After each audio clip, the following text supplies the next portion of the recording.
Thank you, and thank you, Manos and Emmanuel Manos, for the invitation. They give me love with this and friendness. So, the pattern of birth palsy is the one that mimics a posterior irreparable calf tear, so internal rotation and no ability to externally rotate. So in the early 40s, l'Episcopo had a very clever idea, and he used an internal rotator, moving it as an external rotator, routing it around the humeral shaft. It is like to have a player that is in a field, in a team where there are too many players, and move the player to the other team. That because good function means balance the forces. And we cannot rebalance the forces with some extreme repair, because sometimes we repair dead tendon on dead bone. And this is the patient, the elder, I say elder, I'm more than him, but elder patient with insufficiency of the posterior calf. And for this, the clever idea of Christian Gerber that in the late 80s he conceived the Latissimus transfer to recreate some balancement of the couple of forces. That time he had to take the deltoid down, and he repaired the Latissimus dorsi to the greater tuberosity and to the remaining calf, if possible. In order to avoid the deltoid detachment, I studied how to do, and in 2003, I did my first all endoscopic operation. So this, and after this, I developed another variant, so mini approach at the axilla for the tendon harvesting, and the endoscopic transfer to preserve the deltoid. And I wrote it on Arthroscopy Journal on 2007. The proximal humerus is like a pulley, but has many positions that can be used as a special pulley. And you can use the one that matches your needs. So this is where the graft goes. No any attempt to be repaired to remaining calf. We don't want to close a hole. My preferred setup is lateral decubitus. You have face to you the axilla, but you can do this in other as modified B-chair or B-chair. This is Latissimus dorsi view from front. So the Latissimus dorsi, the smile, has some fibers coming from the extensory fascia, the circle, that should be released.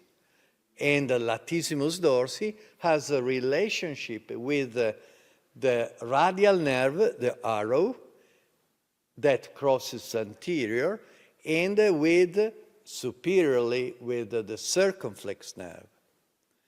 So this is a left arm life. So the smile is the Latissimus dorsi going to the arm, and star is the dense fibrous band that you should release. This is the relationship. The anterior, the smile, is the latissimus dorsi. The circle is the teres major. So when you internally rotate the arm, you can reach the humeral insertion of the latissimus dorsi. The triceps is the square, and the circumflex nerve comes from behind it. The thoraco-dorsalis nerve comes from front, from anterior, and enters with several branches into the belly. Few variants. And the one is you have to release the muscle. You need length. So you have to release the muscle to have length enough to put the graft at the greater tuberosity. This is the arthroscopy. At the left, you have the square that is deltoid, and the star is the circumflex nerve.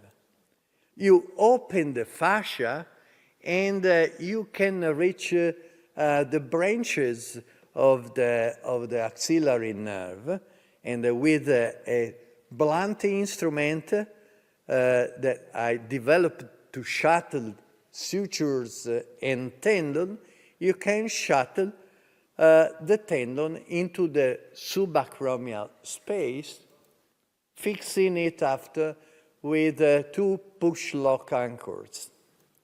So I put some posterior supplementary suture in order to drive the tendon if they need more lateral, or to fix some more the tendon if I have the need.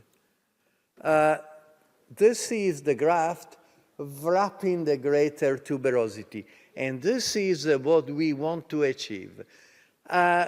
Some author says the best position is at the insertion posterior, at the insertion of infraspinatus. Not true at all. Infraspinatus spreads out to anterior part of the greater tuberosity, while the supraspinatus is more medial. So sometimes you have some recentering, not all the times, of the humeral head. And the action by the time of the graft on the bone is so evident that the graft can carve the bone. This is my lat dorsi, the first one. And this is Basset-Melasson that gives you another super technique.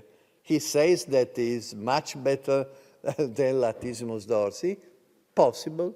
I mean that the lower trapezius, I know, he says, matches properly the direction, the vector of forces of the infraspinatus. This is my dissection in Verona.